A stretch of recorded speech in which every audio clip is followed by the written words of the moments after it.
പാഠം 7 കാക്കാരിശി. ഈ ലേഖനം എഴുതിയിരിക്കുന്നത് ഡോക്ടർ രാജവാര്യർ. ഒട്ടേറെ രംഗകലാരൂപങ്ങൾ കേരളത്തിലുണ്ട്. നാട്ടിൻപുറങ്ങളിൽ കൃഷി ചെയ്തു ജീവിക്കുന്ന സാധാരണക്കാരായ ജനങ്ങളുടെ വിശ്രമവേളകളിൽ സന്തോഷിക്കാനായി അരങ്ങേറുന്ന നാടോടി നാടകമാണ് കാക്കാരിശി. തെക്കൻ കേരളത്തിലാണ് ഇതിന് പ്രചാരമുള്ളത്. കൊയ്ത്തുകഴിഞ്ഞ പാടങ്ങളിലോ വീട്ടുമുറ്റങ്ങളിലോ മൈതാനങ്ങളിലോ ആണ് കാക്കാരിശി നാടകം അവതരിപ്പിക്കുന്നത്. കാക്കാലൻ, കാക്കാലത്തി എന്നിവരാണ് ഇതിലെ പ്രധാന കഥാപാത്രങ്ങൾ. സ്വന്തമായി നാടോ വീടോ സ്ഥിരമായ തൊഴിലോ ഒന്നുമില്ലാതെ അലഞ്ഞുതിരിഞ്ഞു നടക്കുന്നവരാണ് കാക്കാലന്മാർ.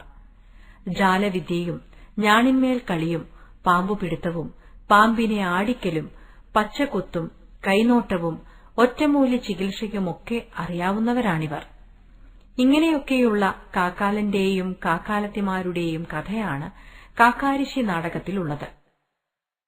പണ്ടുകാലത്ത് ഓണം, ശിവരാത്രി തുടങ്ങിയ വിശേഷ ദിവസങ്ങളിൽ കാക്കാരിശി അവതരിപ്പിച്ചിരുന്നു. പരസ്പര ബന്ധമില്ലാത്ത ഒട്ടേറെ ഉപകഥകളും ഇതിലുണ്ടാകും. പരമശിവന്റെ കണ്ണേറുദോഷം തീർക്കാനായി മുനിമാർ ഒരുക്കിയ ഹോമകുണ്ഡത്തിൽ നിന്ന് ഉണ്ടായവരാണ് കാക്കാലനും കാക്കാലത്തിയുമെന്ന് ഒരു സങ്കല്പമുണ്ട്. സുബ്രഹ്മണ്യൻ വേടന്റെ വേഷമണിഞ്ഞ് വള്ളിയമ്മയോട് പ്രേമാഭ്യർത്ഥന നടത്തിയ കഥ മറ്റൊന്ന്. നമ്പി എന്ന കുറവരാജാവിന്റെ മകളാണ് ഇതിലെ വള്ളിയമ്മ. ഭൂമിയിലെ അഴിമതികൾ അവസാനിപ്പിക്കാനായി ശിവനും പാർവതിയും ഗംഗയും കൂടി കാക്കാലന്റെയും കാക്കാലത്തിമാരുടെയും വേഷത്തിൽ അവതരിച്ചതാണെന്ന് വേറൊരു വിശ്വാസവുമുണ്ട്. ഗരുഡനുമായി ബന്ധപ്പെട്ട ഒരു കഥ കൂടിയുണ്ട്. വിശന്നു വലഞ്ഞ ഗരുഡൻ കുറെ ബ്രാഹ്മണരെ പിടിച്ചു തിന്നു. പാവമോർത്ത് ഗരുഡന്റെ അമ്മ വിനത ദുഃഖിച്ചു. ഗരുഡൻ ഭക്ഷിച്ച ബ്രാഹ്മണരെ മുഴുവൻ ഛർദ്ദിച്ചു. അങ്ങനെ പുറത്തു വന്നവരാണ് കാക്കാലന്മാരായതെന്നാണ് ആ കഥ. കാക്കാലനെയും നീലി, കാളി എന്നീ കാക്കാലത്തിമാരെയും കൂടാതെ ചോദ്യക്കാരൻ, തമ്പ്രാൻ, സുന്ദരക്കാക്കാലൻ, ശിവൻ, നാരദൻ, ദാസൻ, വേടൻ, കണ്ണൻ, ചുമട്ടുകാരൻ തുടങ്ങിയ കഥാപാത്രങ്ങളും കാക്കാരിശി നാടകത്തിലുണ്ട്. കാക്കാരിശിയുടെ തുടക്കത്തെക്കുറിച്ച് ഒരു കഥയുണ്ട്. ബ്രഹ്മാവിൽ നിന്ന് വരബലം നേടിയ ത്രിപുരന്മാർ അഹങ്കാരത്തോടെ 3 ലോകങ്ങളിലും അക്രമം കാട്ടി നടന്നു. അവരെക്കൊണ്ട് എല്ലാവർക്കും പൊറുതിമുട്ടി. ദേവലോകത്തെ ദേവന്മാരുടെ സങ്കടം പരമശിവനെ അറിയിക്കാനായി നാരദ മഹർഷി കൈലാസത്തിലെത്തി. നാരദൻ എത്തിയ വിവരമറിയിക്കാനായി ശിവപാർഷദൻ, ശിവന്റെ ദാസൻ, പരമശിവന്റെ അരികിലേക്ക് ചെന്നു. ശിവനും പാർവതിയും സന്തോഷിച്ച് രസിച്ചിരിക്കുന്ന സമയമായിരുന്നു അത്. തടസ്സമുണ്ടാക്കി കടന്നുവന്ന ശിവപാർഷദനെ, നീ വിരൂപനായി കാക്കാലനെന്ന ജാതിയിൽ ഭൂമിയിൽ ജനിക്കാനിടവരും, ഭാര്യമാരുമായി കലഹിച്ച് ജീവിക്കേണ്ടിവരും, നിന്റെ ഭാര്യമാർ നിന്നെ വെറുക്കും എന്ന് പരമശിവൻ ശപിച്ചു. ഇതുകേട്ട ശിവദാസൻ, സമയവും സന്ദർഭവും നോക്കാതെയും അനുവാദം കൂടാതെയും ഞാൻ അകത്തുവന്നത് തെറ്റായിപ്പോയി, ഈ അവിവേകിയോട് പൊറുക്കണം എന്നപേക്ഷിച്ചു.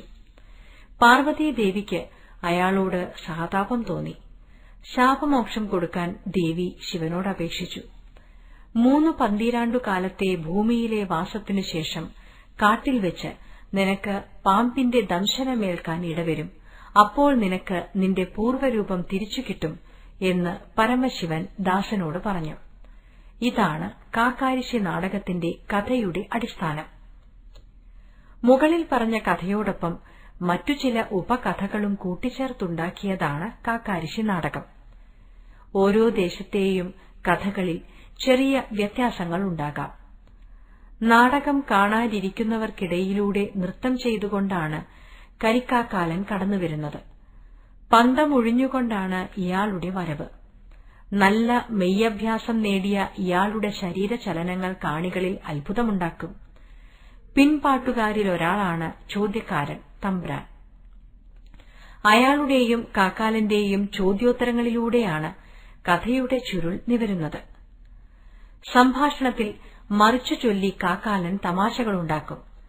കാക്കാലത്തിമാരെത്തിയാൽ അവർ തിരുവാതിര കളിക്കും. ഭർത്താവ് നഷ്ടപ്പെട്ട കാക്കാലത്തിമാരെ താൻ രക്ഷിക്കാമെന്ന് കാക്കാലൻ പറയുന്നു. ഇവിടുത്തെ സംഭാഷണമൊക്കെയും പാട്ടുരൂപത്തിലാണ്. തുടർന്നാണ് കാക്കാല വംശത്തിന്റെ ചരിത്രം പറയുന്നത്. കാക്കാലത്തിമാരോട് പിണങ്ങുന്ന കാക്കാലൻ കാട്ടിലേക്ക് പോകുന്നു. വനത്തിൽ വെച്ച് ശിവനെ തപസ്സു ചെയ്യുന്ന കാക്കാലൻ തന്നെ സുന്ദരനാക്കണമെന്ന് പ്രാർത്ഥിക്കുന്നു. ശിവൻ പ്രത്യക്ഷപ്പെട്ട് ഒരു പൂമാല കരിക്കാക്കാലന് കൊടുത്ത് അത് ധരിച്ചാൽ സുന്ദരനാകുമെന്ന് പറയുന്നു. പക്ഷെ പൂമാല വാടുമ്പോൾ വീണ്ടും പഴയ രൂപത്തിലേക്ക് തിരിച്ചു പോകേണ്ടിവരുമെന്നും ഓർമ്മിപ്പിക്കുന്നു.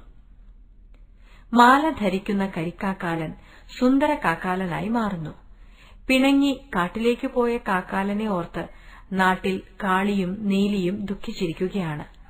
അവർ കാക്കാലനെ അന്വേഷിച്ചു പോകാൻ തുടങ്ങുമ്പോഴാണ് സുന്ദര കാക്കാലന്റെ പ്രവേശം. കാക്കാലത്തിമാർ അയാളെ കണ്ട് സന്തുഷ്ടരാകുകയും ക്ഷമ ചോദിക്കുകയും ചെയ്യുന്നു. ശിവനെ ഭജിക്കാനായി താൻ വീണ്ടും കാട്ടിലേക്ക് പോവുകയാണെന്ന് പറയുന്ന കാക്കാലനോട് തങ്ങളെക്കൂടി കൊണ്ടുപോകണമെന്ന് കാളിയും നീലിയും യാചിക്കുന്നു. കാടിന്റെ ഭയാനകതയെക്കുറിച്ച് പറഞ്ഞ് കാക്കാലൻ അവരെ പേടിപ്പിക്കാൻ നോക്കുന്നുവെങ്കിലും അവരുടെ മനസ്സു മാറുന്നില്ല. കാക്കാലനും കാളിയും നീലിയും വനത്തിലെത്തി വനഭംഗി ആസ്വദിച്ച് നടക്കുമ്പോഴാണ് ഒരു കടുവ ചാടി വീണ് അവരെ ആക്രമിക്കുന്നത്. കാക്കാലൻ ഓടി രക്ഷപ്പെടുന്നു. കാക്കാലത്തിമാരുടെ നിലവിളി കേട്ട് ഒരു വേടൻ അവിടേക്ക് വരുന്നു. അയാൾ കടുവയെ കൊല്ലുന്നു.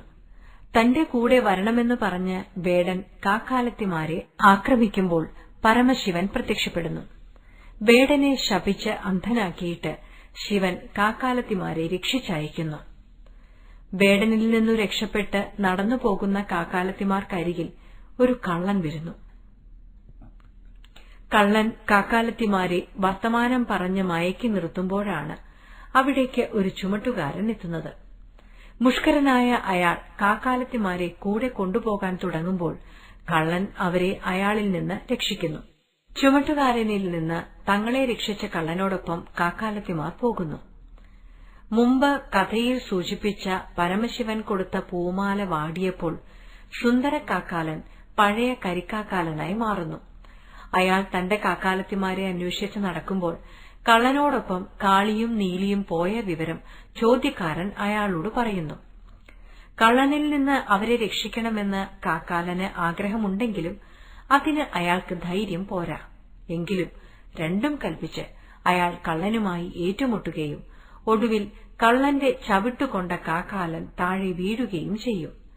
പെട്ടെന്ന് ഒരു ബുദ്ധി തോന്നിയ കാക്കാലൻ തന്റെ ഭാണ്ഡത്തിൽ നിന്ന് വിഷപ്പാമ്പിനെ പുറത്തെടുക്കുമ്പോൾ കള്ളൻ പേടിച്ചോടുന്നു. കള്ളനോടൊപ്പം പോയതിന് കാക്കാലത്തിമാർ ക്ഷമ ചോദിക്കുന്നു. പഴയതുപോലെ മൂവരും ഒന്നിക്കുന്നു.